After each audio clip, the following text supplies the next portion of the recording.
Memang menjadi sebuah mujizat, menjadi sebuah hal yang indah bahwa kita bisa mengadakan kebangunan rohani Katolik di tempat kita masing-masing. Jadi kita tidak perlu bangun, pergi ngantri ke gedung. Anda duduk di rumah Anda masing-masing, firman Allah, puji-pujian Allah hadir bagi Anda. Syukur pada Tuhan. Jadi pandemi ini rupanya kalau kita bisa membuka mata kita, ada berkat-berkat Allah. Jadi jangan selalu menggerutu, mengeluh terus-menerus. Apalagi tema yang kita kupas pada malam hari ini adalah tentang biji sesawi. Jadi kalau Yesus dalam perumpamaan memakai kata biji, itu berarti Yesus mau memperlihatkan dari hal kecil, dari hal yang tidak berarti, bisa menjadi sesuatu yang besar sekali. Bisa menjadi sebuah tempat di mana burung-burung di udara pun bersarang. Burung di udara pun diam. Nah itu kan ada sebuah proses biji itu menjadi sebuah pohon. Nah rupanya Yesus mau menggambarkan apa? Perkembangan iman kita. Jadi sejak kecil sampai kita besar, iman itu harus bertumbuh dan berkembang. Nggak bisa kita besar tapi iman kita masih kekanak-kanakan. Jadi bagaimana contohnya iman kekanak-kanakan? Iman kekanak-kanakan itu terjadi pada saat orang tidak mau ke gereja karena apa? Romo, doa saya tidak dikabulkan. Saya sudah minta pacar yang cantik jelita. Yang datang kok yang domble-domble ya Romo. Kok tidak enak dipandang, apalagi dipandang udah tidak enak. Dijadikan teman kencan pun makin tidak enak. Itu. Jadi lihat dia berpikir bahwa kalau dia sudah matur, ngomong pada Tuhan, God, you must listen to me. What kind of faith like that? Itu bukan iman yang bertumbuh dan berkembang. Itu bukan iman yang diajarkan oleh Kristus. Itu iman yang mandul, iman kekanak-kanaan. Nah, sekarang kalau kita berbicara tentang biji, tidak hanya Yesus berkata tentang pertumbuhan, Yesus pun pernah berkata, jika biji tidak mati, ia tetap tinggal biji. Jadi kalau biji itu didiamkan saja, dia tidak mati-mati, dia tetap biji. Tapi kalau biji itu mati, ia akan tumbuh, berbuah. Yesus menggambarkan dirinya, bahwa kemuliaan Allah hanya terletak pada apa? Penderitaan. Jadi sekarang kalau kita berbicara dalam konteks iman yang bertumbuh dan berkembang, bagaimana kita supaya bisa memuliakan Allah? Kita harus belajar mengecilkan diri kita. Kita harus belajar banyak menerima pengorbanan dalam hidup kita. Di situ kemuliaan Allah semakin terpancar. Nah, rupanya biji sesawi yang kita renungkan pada malam hari ini diambil dari Injil Matius bab 17 ayat 20. Saya yakin Bapak Ibu dari Surabaya rajin sekali membeli kitab suci. Nah, sekarang saatnya untuk membuka kitab suci. Apa yang Anda beli, bukalah. Jangan sampai baru dibeli masih di sampul plastik yang dari toko itu tidak pernah dibuka-buka. Itu sama, iman yang mandul, itu iman yang ngawur namanya. Konteksnya apa? Kan kalau kita baca kitab suci harus lihat konteksnya ya, Bapak Ibu. Dikatakan di sini dalam Matius 17 ayat 14 sampai 21. Saya ulangi, Matius 17 ayat 14 sampai 21. Ketika Yesus dan murid-muridnya kembali kepada orang banyak itu, Datanglah seorang mendapatkan Yesus dan menyembah. Katanya, Tuhan kasihanilah anakku. Ia sakit ayan dan sangat menderita. Ia sering jatuh ke dalam api dan juga sering ke dalam air. Aku sudah membawanya kepada murid-muridmu, tetapi mereka tidak dapat menyembuhkannya. Maka kata Yesus, hai kamu angkatan yang tidak percaya dan yang sesat, berapa lama lagi aku harus tinggal di antara kamu? Berapa lama lagi aku harus sabar terhadap kamu? Bawalah anak itu kemari.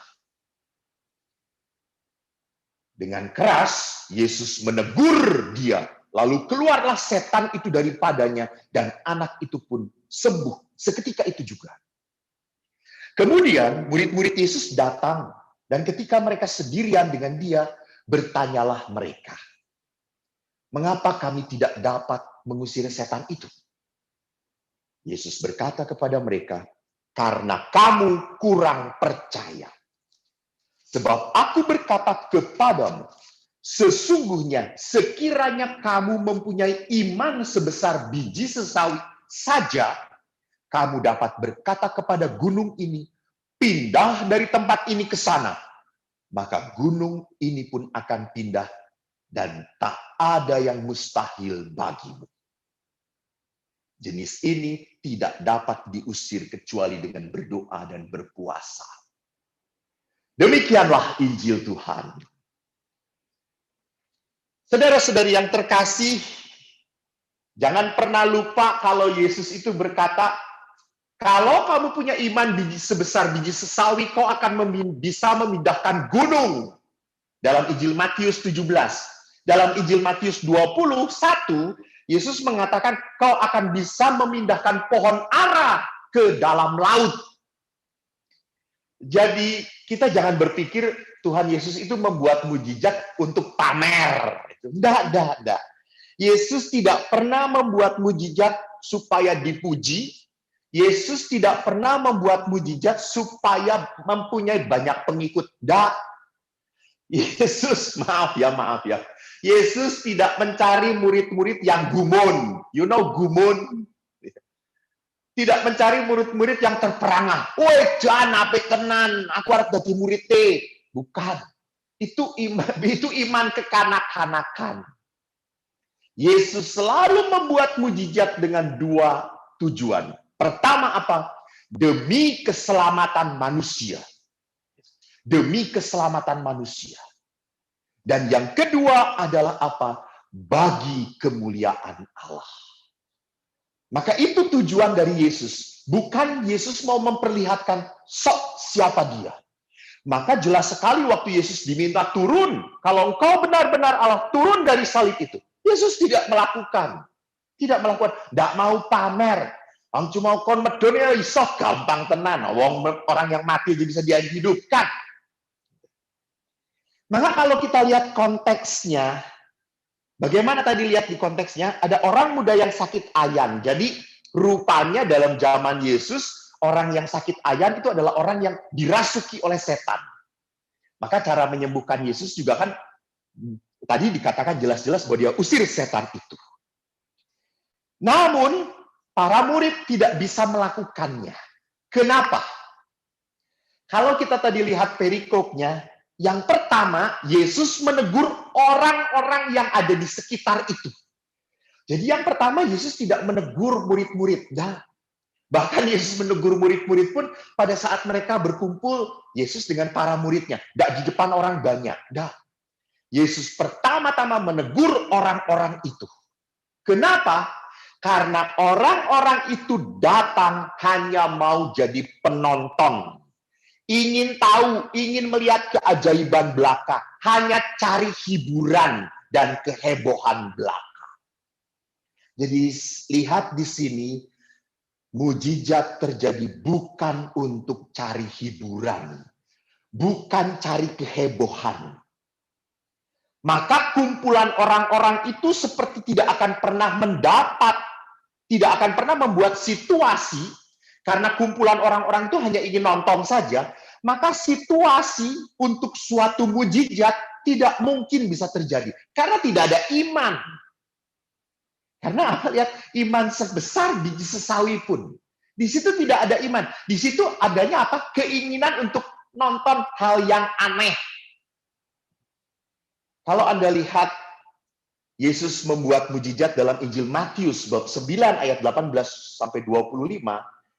Waktu Yesus menyembuhkan seorang anak, lalu semua orang berkata, dia sudah mati. Lalu Yesus berkata, dia tidak mati. Supaya Anda mengerti, buka lagi kitab suci. Kan orang Surabaya sangat senang sekali buka kitab suci. Matius bab 9 ayat 18 sampai 25. Matius bab 9 ayat 18 sampai 25. Anak kepala rumah ibadat perempuan yang sakit pendarahan. Dikatakan ayat 23, ketika Yesus tiba di rumah kepala rumah ibadat itu dan melihat peniup-peniup suruling dan orang banyak ribut, berkatalah Yesus, "Pergilah, karena anak itu tidak mati, tetapi tidur." Tetapi bagaimana reaksi orang-orang itu? Mereka menertawakan Yesus. Maka apa? Setelah orang banyak itu diusir, disuruh pergi, tidak mungkin mendapatkan mujizat di tempat itu. Karena orang-orang ini datang sebagai orang-orang yang tidak percaya pada kuasa Yesus. Tidak ada iman, maka diusir. Maka saudara-saudariku, saya hanya mau mengingatkan yang pertama apa? Kalau kita mau hidup sebagai anak-anak Allah yang tumbuh dalam iman, kita harus punya komunitas yang mendukung iman kita. Bukan komunitas, bukan kumpulan orang-orang yang menggerus iman kita. Jadi kadang-kadang kita kumpul dengan orang-orang yang lebih memperlihatkan, wah, di sana banyak orang terkena COVID-19, wah, kemana-mana, menakutkan. Maka kalau kita banyak mendengar hal-hal yang menakutkan, apa yang akan kita alami? Kita makin goyah. Kita makin tidak percaya bahwa Allah menyertai kita. Bahwa Allah itu mampu membuat sebuah mujizat besar dari sebuah situasi yang sangat tidak memungkinkan. Maka kita butuh apa? Komunitas. Komunitas orang-orang yang sungguh punya iman. Bukan orang-orang yang hanya mau menonton saja. Bukan hanya orang-orang yang mau heboh saja. Apalagi orang-orang yang hanya mau selfie-selfian doang. Bukan itu. Nah, sekarang mari kita lihat bagaimana setelah kita melihat konteks tadi, bahwa kita butuh orang-orang yang punya iman supaya iman sebesar biji sesawi itu ada. Kita sekarang yang kedua melihat bagaimana Yesus menegur para murid. Bahwa Yesus memang sangat mencela kepercayaan para murid. Yesus menunjukkan mereka kurang iman. Mereka tidak percaya bahwa hanya kuasa Allah yang mampu memindahkan gunung itu, bukan iman kita. Jadi yang memindahkan gunung itu bukan iman kita, bukan. Iman itu syarat untuk terjadinya mujizat. Jadi yang memindahkan gunung itu adalah Allah sendiri. Adalah kuasa Tuhan sendiri.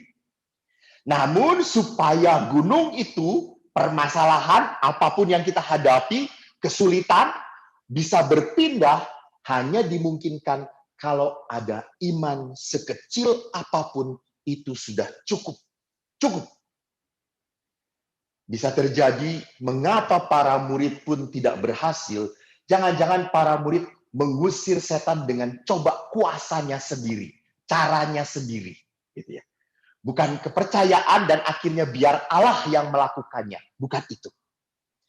Jadi saudara-saudaraku, seharusnya kita lebih percaya dan mempercayakan diri pada kuasa Allah, bukan pada usaha dan kekuatan kita sendiri.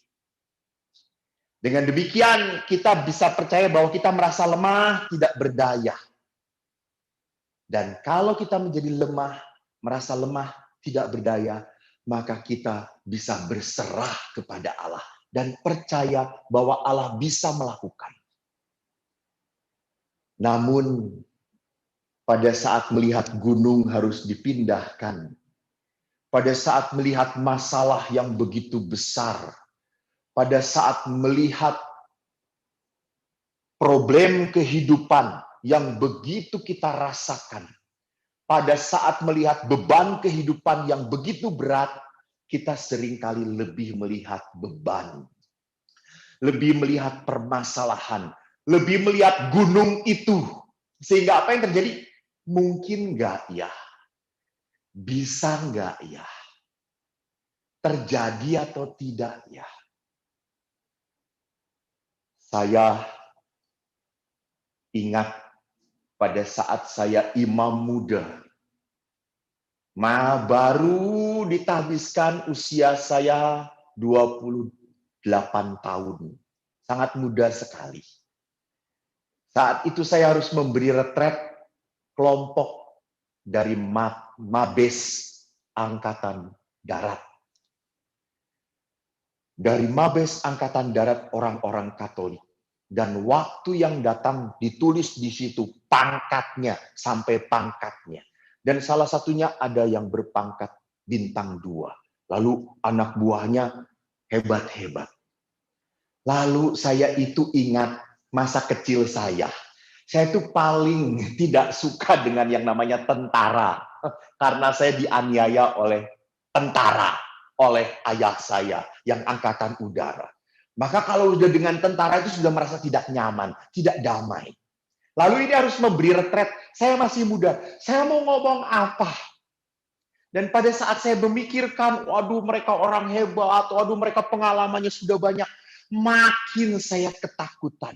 Makin saya tidak bisa berpikir apapun.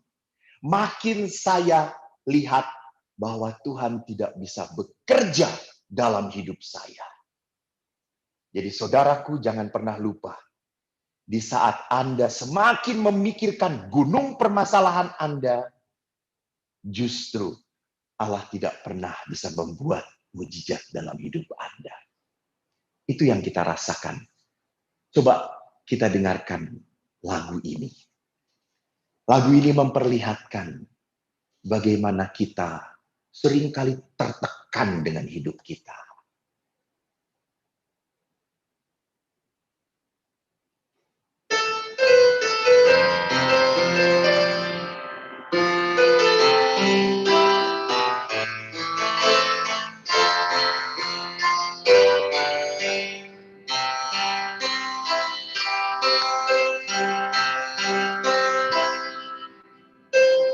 Terkadang kita merasa tak ada jalan terbuka, tak ada lagi waktu, terlambat sudah.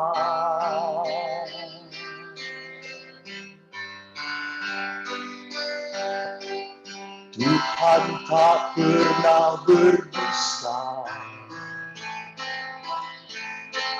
Dia selalu pegang janjinya. Bagi orang percaya, mujizat nyata.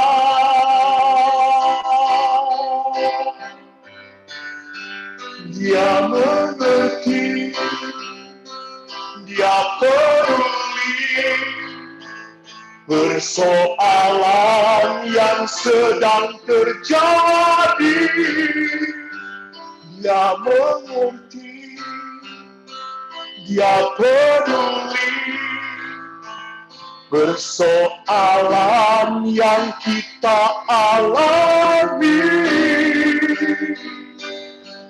Namun satu yang dia minta, agar kita percaya sampai mujizat menjadi nyata.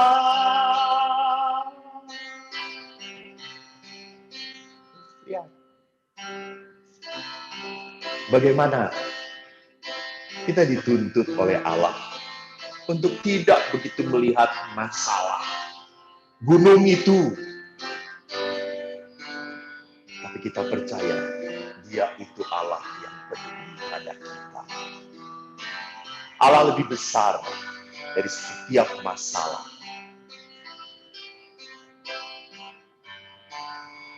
Dia mengerti, dia peduli persoalan yang sedang terjadi. Dia mengerti, dia peduli persoalan yang kita alami. Namun satu yang dia minta, agar kita percaya sampai mujizat menjadi nyata. Namun satu yang dia minta, agar kita percaya sampai mujizat menjadi nyata.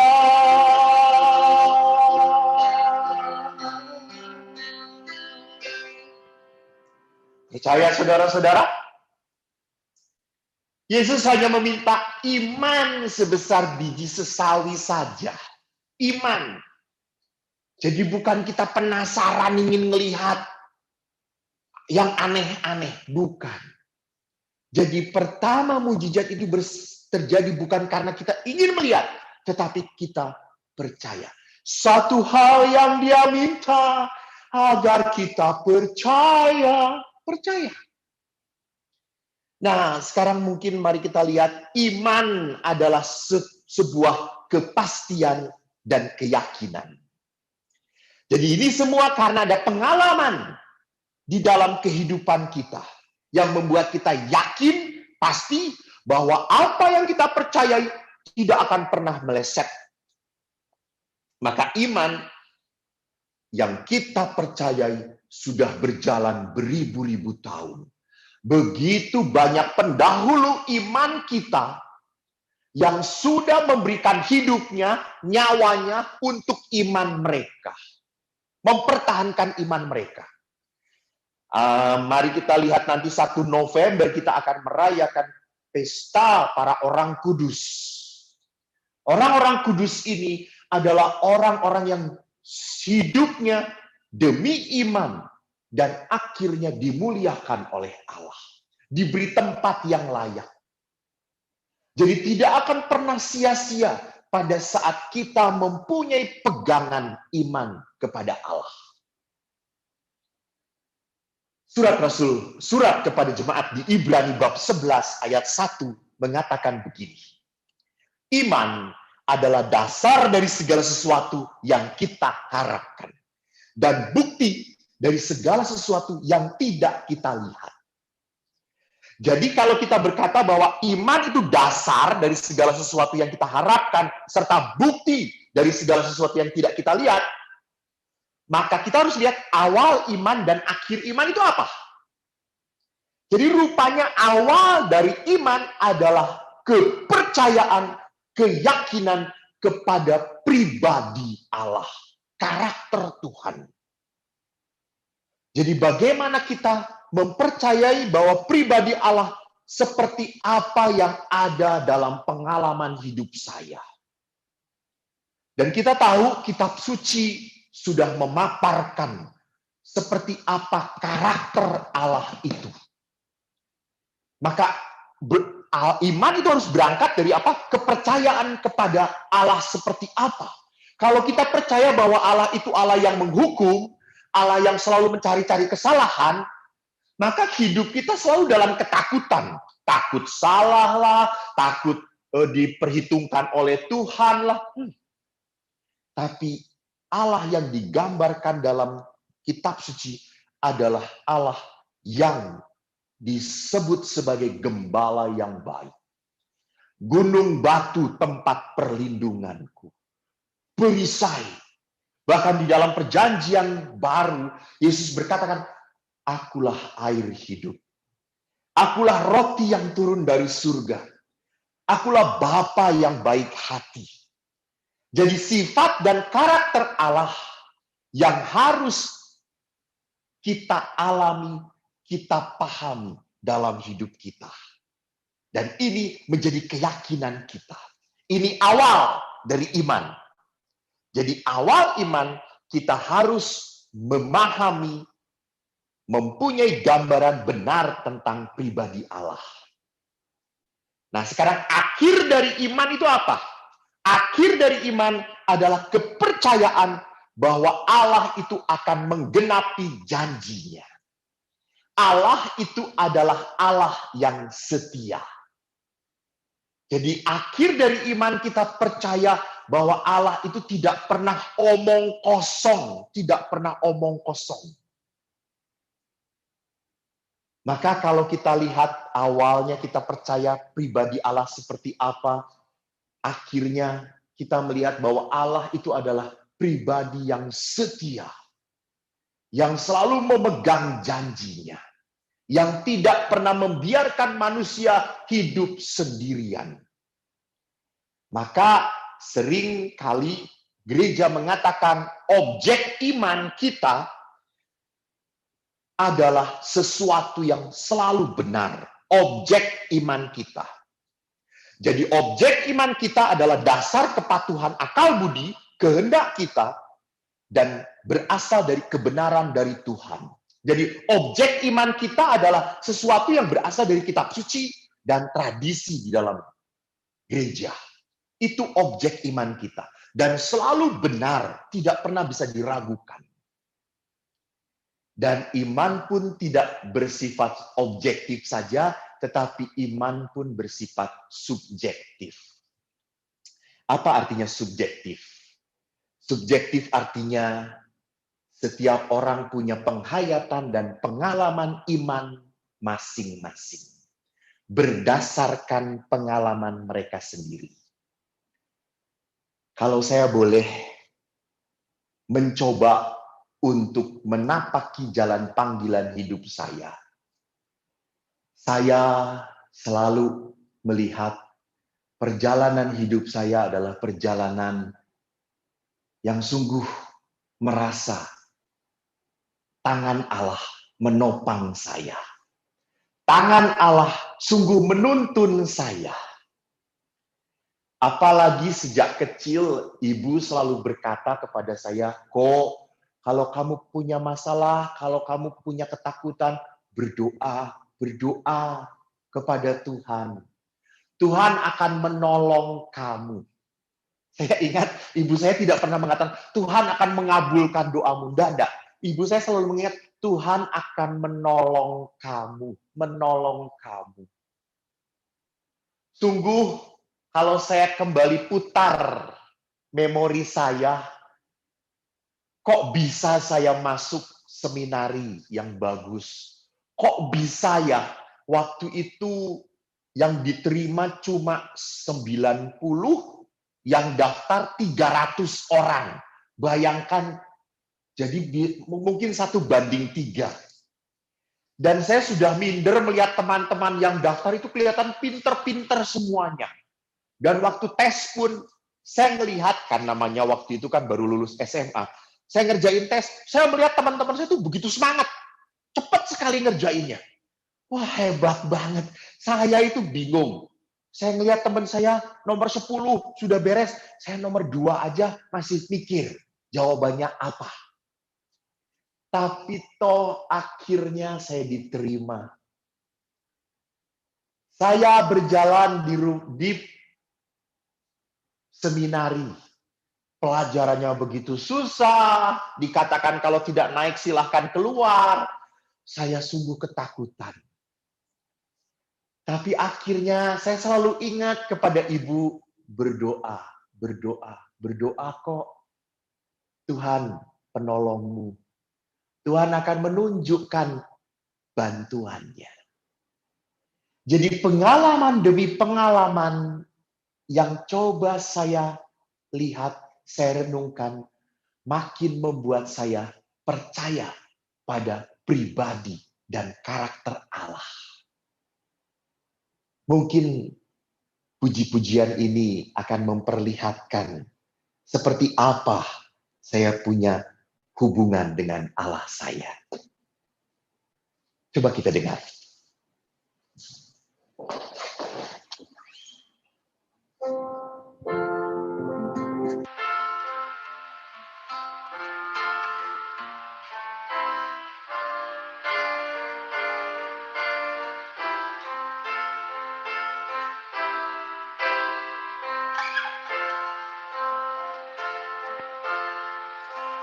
Ku tak dapat jalan sendiri.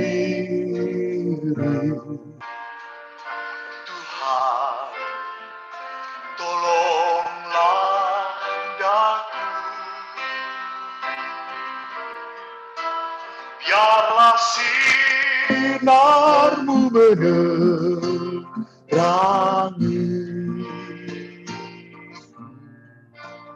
sebab ku tak dapat jalan sendiri. Melewati lembah duka seru, jalanku gelap dan ngeri. Tuhanku perlu pertolongan,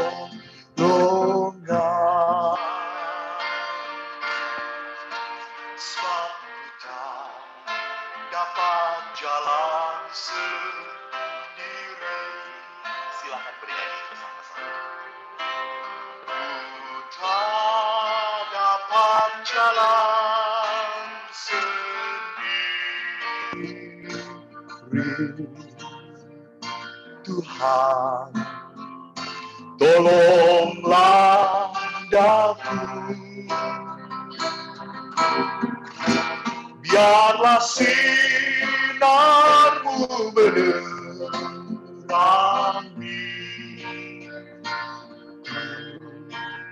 sebab ku tak dapat jalan sendiri.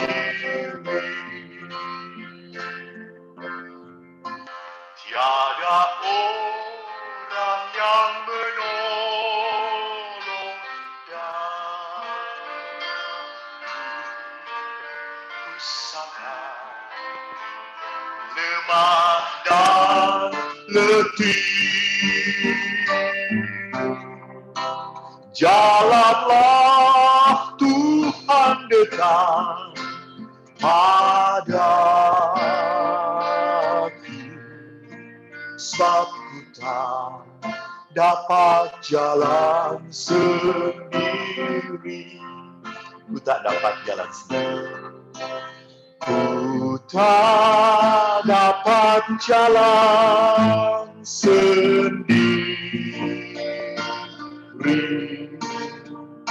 Tuhan, tolonglah daku. Biarlah sinarmu menerangi, sebab ku tak dapat jalan sendiri.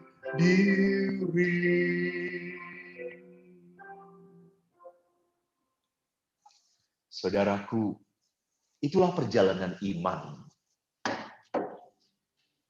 Itulah subjektif. Jadi perjalanan iman itu adalah pengalaman saya bertumbuh dalam relasi saya dengan Allah. Jadi pada saat saya mau bertumbuh, saya harus siap. Siap untuk apa? Siap untuk meninggalkan kenyamanan. Meninggalkan tempat yang membuat saya tidak bisa bertumbuh dan berkembang. Jadi jangan-jangan kenapa saya tidak pernah punya iman yang berkembang, karena mungkin saya tidak mau memutuskan. Saya sedih sekali bahwa banyak anak muda yang tidak berani memutuskan untuk pilihan hidup dia. Beda dengan waktu zaman kecil kalau ditanya, Cita-citanya apa? Langsung ngomong, berani. Tapi setelah dewasa ditanya, apa cita-citanya? Nanti terserah saja gimana nanti, gimana nanti. Hei, kenapa banyak orang muda tidak berani membuat keputusan? Bahkan keputusan serius untuk hidup dalam pernikahan pun tidak berani. Karena mereka terlalu nyaman dengan hidup sendiri. Terlalu nyaman dengan keenakannya. Mapan. Jadi tidak pernah bisa hidup berbagi, saling membahagiakan. Itu. Karena tidak mau hidup saling membahagiakan, maka ya sudah, aku begini saja. Itu iman yang tidak bisa berkembang. Yang kedua adalah tidak berani lepas bebas. Jadi iman kita tidak bisa berkembang kalau kita tidak pernah berani lepas bebas di dalam setiap pengalaman yang kita hadapi. Kita minta disembuhkan oleh Tuhan, tetapi kita tidak mau melepaskan pola hidup kita yang jelek. Ada orang punya penyakit jantung, tolong disembuhkan. Tapi dia tidak mau hidup sehat, olahraga, mengurangi rokok, tidak mau. Bagaimana mungkin disembuhkan? Ada orang yang berdoa, Tuhan semoga saya tidak kena COVID-19. Tetapi dia pergi kemana-mana tanpa masker, tidak mau cuci tangan, tidak mau jaga jarak. Bagaimana mungkin bisa Tuhan membuat pertolongan pada kita? Awong kita aja tidak bisa, tidak membuat jalan supaya Allah bisa menolong kita. Jadi kalau kita mau ditolong oleh Tuhan, kita harus membuka jalan supaya Allah masuk. Dan Allah bisa masuk kalau kita berani melepaskan kelekatan-kelekatan. Bahkan kelekatan yang paling sulit dalam hidup kita adalah kelekatan apa? Kelekatan pada rasa sakit hati. Pada rasa kecewa. Kelekatan pada kepahitan batin. Jadi saya banyak sekali melihat sekarang ini banyak sekali orang menderita. Bukan karena secara fisik sakit. Bukan. Banyak sekali orang menderita karena apa? Karena batinnya yang menderita. Dia tidak berani melepaskan. Jadi kalau orang seperti ini yang tidak berani melepaskan penderitaan, maka kata-kata Yesus menjadi percuma. Kata-kata Yesus, marilah kepadaku kalian semua yang letih, lesu, berbeban berat, aku akan memberikan kelegaan kepadamu. Ya sudah tidak mungkin kita akan dilegakan oleh Allah kalau kita berani melepaskan beban kita. Saudaraku, saya harap bahwa persekutuan rohani kita malam hari ini menjadi buah berkat bagi Anda semua. Saya percaya malam hari ini Anda yang berada di rumah ingin dipulihkan, ingin disembuhkan agar benih sesawi, benih iman yang ditanam sejak saya kecil tumbuh menjadi kuat. Bukan karena saya, tetapi karena kuasa Allah bekerja dalam diri saya, dalam pribadi saya. Dan saudaraku terkasih, tadi saya katakan, Allah bisa bekerja dalam pribadi saya kalau saya memang mau melepaskan kesombongan kita, melepaskan rasa percaya diri yang terlalu berlebihan, melepaskan ketakutan kita, melepaskan segala kemarahan, segala iri, segala kebencian. Saudaraku, Malam ini saya ingin berdoa bagi Anda.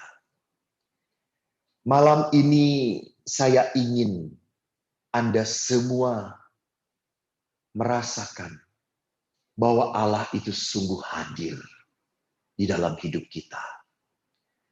Mari saudara-saudaraku yang di rumah, tundukkanlah kepala Anda.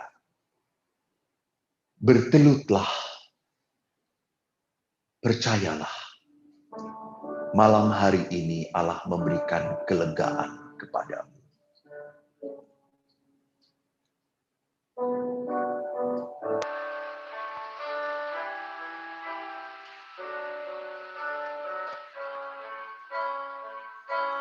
Saat keadaan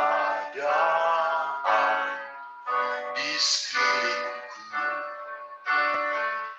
ada di luar kemampuanku, ku berdiam diri mencarimu. Doa mengubah segala sesuatu. Saat kenyataan di depanku mengecewakan perasaanku, ku menutup mata memandangmu, sebab doa mengubah segala sesuatu. Doa orang benar bila didoakan dengan yakin besar kuasanya, dan tiap doa yang lahir dari iman berkuasa menyelamatkan. Seperti mata air di tanganmu, mengalir kemanapun kau mau. Tiada yang mustahil di matamu. Doa mengubah segala sesuatu.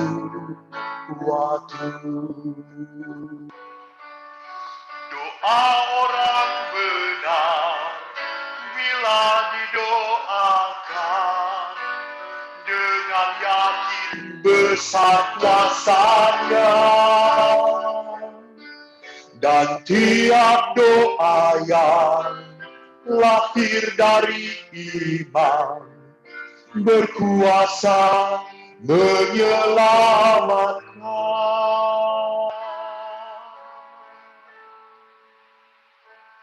Seperti mata air di tanganmu, mengalir kemanapun kau mampu. Tiada yang mustahil di matamu. Doa mengubah segala sesuatu. Benar Tuhan, kami percaya, kami hendak berlutut kepadamu, karena kuasa-Mu lebih besar dari segala permasalahan hidup kami. Kuasa-Mu lebih besar dari segala beban hidup kami. Kuasa-Mu lebih besar daripada rasa sakit hati yang sudah kami simpan sekian lama. Bapa, kami ingin membuka segala kepahitan. Kami ingin membuka tangan kami sebagai tanda bahwa kami percaya Kau bisa mengubah kepahitan menjadi kemanisan. Kau bisa mengubah beban menjadi berkat. Kau bisa mengubah penyakit menjadi kemuliaan. Kau bisa mengubah tangis menjadi air mata. Kalau ada iman sebesar biji sesawi pun.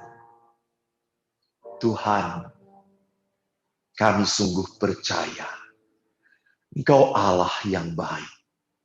Engkau Bapa yang menyayangi kami. Dan rasa sayang-Mu tidak pernah berubah karena perbuatan kami. Rasa sayang-Mu tidak pernah berubah karena kesetiaan kami. Kesetiaan-Mu tidak pernah berhenti karena pengkhianatan kami. Tuhan, sungguh malam hari ini kami bersyukur kepadamu. Karena Engkau menjamah setiap hati anak-anak-Mu satu demi satu. Kau pulihkan hati mereka, Kau sembuhkan penyakit mereka. Dan Kau kuatkan iman mereka dalam nama Yesus yang hidup dan berkuasa kini dan sepanjang masa. Amin. Tuhan memberkati. Terima kasih.